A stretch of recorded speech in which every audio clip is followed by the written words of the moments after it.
महाकुंभ मेला अनुष्ठानों का एक भव्य आयोजन है जिसमें स्नान उन सभी अनुष्ठानों में सबसे महत्वपूर्ण है। त्रिवेणी संगम पर करोड़ों तीर्थयात्री इस पवित्र स्नान में भाग लेने के लिए एक साथ आते हैं, इस उद्देश्य से कि डुबकी लेने से खुद को सभी पापों से मुक्त कर सकते हैं, खुद को और अपने पूर्वजों को पुनर्जन्म के चक्र से मुक्त करा सकते हैं और अंततः मोक्ष प्राप्ति कर सकते हैं। स्नान अनुष्ठान के अलावा तीर्थयात्री पवित्र नदी के किनारे पूजा में शामिल होते हैं और विभिन्न साधु और संतों के नेतृत्व में प्रवचनों में भी भाग लेते हैं। हालांकि पूरे महाकुंभ के दौरान नहाना बहुत शुभ माना जाता है, पर कुछ तिथियां ऐसी हैं जिसमें संत अपने शिष्यों और विभिन्न अखाड़ों के सदस्यों के साथ भव्य जुलूस निकालते हैं और इन तिथियों में पड़ने वाले शाही स्नान में भाग लेते हैं। आज के बाद की ये शाही स्नान की तिथियां हैं 29 जनवरी मौन अमावस्या, 3 फरवरी बसंत पंचमी, 12 फरवरी माघी पूर्णिमा और 26 को महाशिवरात्रि। लेकिन मेरा आप सभी से एक विनम्र निवेदन है कि अगर आप इन तिथियों में शाही स्नान करने आ रहे हैं तो आप अपने बुजुर्ग लोगों को यहाँ न लाएं, क्योंकि उस टाइम यहाँ पर बहुत भीड़ रहने वाली है और सभी रास्ते भी बंद हैं, जिसकी वजह से पैदल चलना पड़ रहा है 11 से 12 किलोमीटर लगभग, और यहाँ भगदड़ के कई हादसे भी होते जा रहे हैं। और अब मैं आपको बताऊंगी कि आप कैसे सभी महत्वपूर्ण चीजें निर्धारित समय पर और कम से कम परेशानियों के साथ कर सकते हैं। सबसे पहले आपने महाकुंभ स्थान पर पहुंचना है और आप ये कोशिश करिए कि आप सुबह अंधेरे में ही महाकुंभ पहुंच जाएं, और आप रेलवे स्टेशन या बस स्टैंड से 50-60 रुपए में पहुंच सकते हैं ई रिक्शा से। रिक्शा आपको चौराहे पर उतार देगा और आपको वहां से दो रास्ते दिखेंगे। एक रास्ता जाता है बड़े हनुमान जी होते हुए संगम घाट पर और दूसरा जाता है नदी किनारे होते हुए, जहां से आप पूरे महाकुंभ के नज़ारे देख सकते हैं। और इन दोनों ही रास्तों से आप पहुंच जाएंगे सीधे कच्छप द्वार। और मेरे माने तो आप नदी किनारे वाले रास्ते से जाएं और बीच में पड़ने वाला नाग वासुकी जी के मंदिर के दर्शन कर लें, जो रात में भी खुला रहता है। कच्छप द्वार के बाद आता है नंदी द्वार और फिर आपको दिखेगा संगम द्वार, और संगम द्वार से आप संगम घाट के अंदर पहुंच जाएंगे, जहां आपको बहुत सारे श्रद्धालु मिलेंगे और सबसे ज्यादा भीड़ भी, जो कि घाट नंबर 400 के बाद का है। और आपको सबसे कम भीड़ मिलेगी 40 से 50 नंबर वाले घाट में। श्रद्धालु संगम घाट पर ज्यादा डुबकी लगाते हैं क्योंकि यहाँ पर संगम का पानी आता है। लेकिन अगर आपको त्रिवेणी संगम पर ही जाकर नहाना है तो उसके लिए आपको बोट से ही जाना पड़ेगा, और अभी के हालात के अनुसार बोट सिर्फ सरस्वती घाट और अरेल घाट से ही जा रही है, क्योंकि संगम घाट से बोट्स अब बंद कर दी गई हैं, और उसकी वजह है बसंत पंचमी या हो सकता है शाही स्नान की वजह से।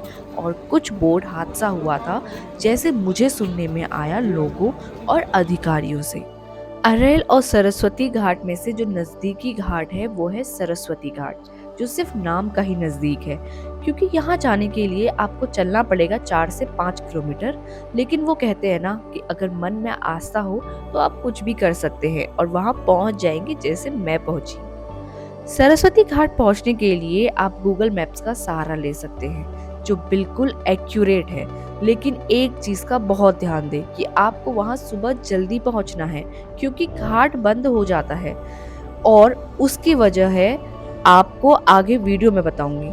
अब सरस्वती घाट का boat club army cantonment boat के अंदर आता है, जहां से 300 रुपये पर पर्सन में आपको बोट मिल जाएगी और आपको दिखेंगी बहुत सारी साइबेरियन बर्ड्स। मैं तो सूरज निकलने से पहले ही निकल गई थी और सूरज निकलने तक मैं त्रिवेणी घाट पहुंच चुकी थी।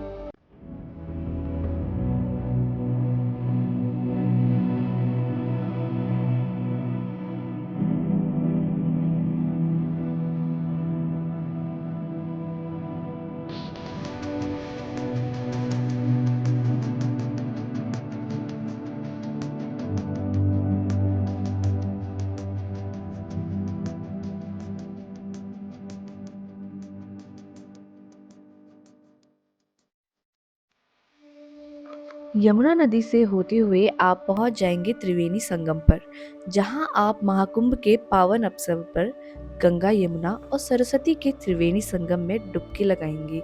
साथ ही सूर्य देवता को जल अर्पण भी कर सकते हैं। ये सभी रिचुअल्स पूरे करने के लिए आपके पास आधे घंटे का समय होता है और त्रिवेणी घाट पर आपको एक छोटी सी फीस भी देनी होती है, पर वो हर समय नहीं ली जाती है।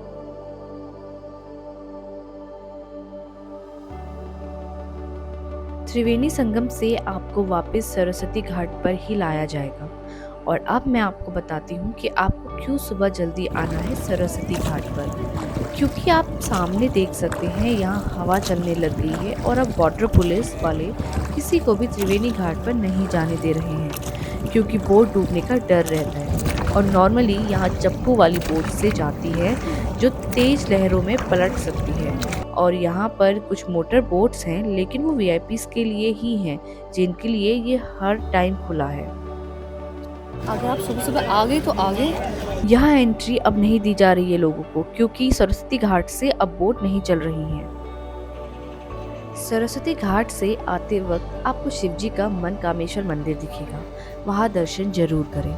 ऐसा माना जाता है त्रेता काल में भगवान श्री राम वनवास जाते वक्त भ्राता लक्ष्मण और माता सीता के साथ प्रयाग में रुके थे और अक्षय वट के नीचे विश्राम किया था। प्रभु राम ने यहाँ शिव का पूजन और जल अभिषेक कर अपने मार्ग में आने वाली तमाम बाधाओं को दूर करने की कामना करी थी। अब हम सरस्वती घाट से बाहर आ चुके हैं और अब यहाँ से निकल के मैं आप लोगों को बताऊंगी कि हम नेक्स्ट क्या क्या करने वाले हैं और आप लोगों को बताऊंगी कि आप लोगों को क्या नेक्स्ट करना है। तो चलिए मेरे साथ आलोपी मैया के मंदिर सबसे पहले। आलोपी मैया के मंदिर जाने के लिए भी आप गूगल मैप फॉलो कर सकते हैं, जो सरस्वती घाट से 3 किलोमीटर की दूरी पर है। और इसके लिए भी आपको काफ़ी पैदल चलना पड़ेगा, क्योंकि रिक्शा वालों को बिल्कुल भी अनुमति नहीं है। आलोपी मैया का मंदिर 51 शक्तिपीठों में से एक है, जहां मां का एक भाग गिरा था, जो गिरने के बाद गायब हो गया था। इसीलिए इस स्थान को आलोपी देवी मंदिर भी कहा जाता है।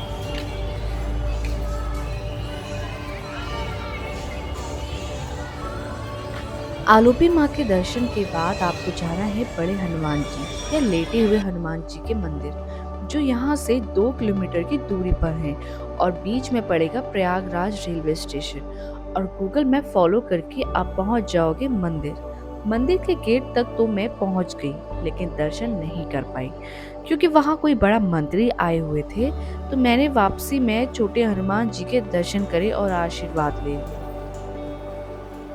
अब गंगा स्नान किया है और नाग वासुकी जी के दर्शन ना करे, ऐसा नहीं हो सकता, क्योंकि स्नान के बाद वासुकी जी के दर्शन करने से ही प्रयागराज की यात्रा पूर्ण होती है, ऐसा माना जाता है। यहाँ आने के लिए भी आपको गूगल मैप्स का सहारा लेना होगा और आपको बड़े बड़े बिलबोर्ड्स भी दिख जाएंगे। नाग वासुकी जी की गणना प्रयागराज के प्रमुख देवों में आती है। सागर मंथन के दौरान मथनी बने मंदराचल पर्वत के चारों ओर रस्सी के रूप में नागराज वासुकी ने अपने को प्रयुक्त होने हेतु समर्पित किया था। मंदिर से ही थोड़ा आगे जाकर आपको रेलवे या बस स्टैंड के लिए रिक्शा मिल जाएंगे, जहां से आप अपने महाकुंभ की यात्रा समाप्त कर सकते हैं। यहीं तक था मेरा सफ़र महाकुंभ का। उम्मीद करती हूँ आप लोगों के लिए ये वीडियो सहायक रहेगी, और कुछ भी सवाल हो तो आप कमेंट कर सकते हैं। धन्यवाद।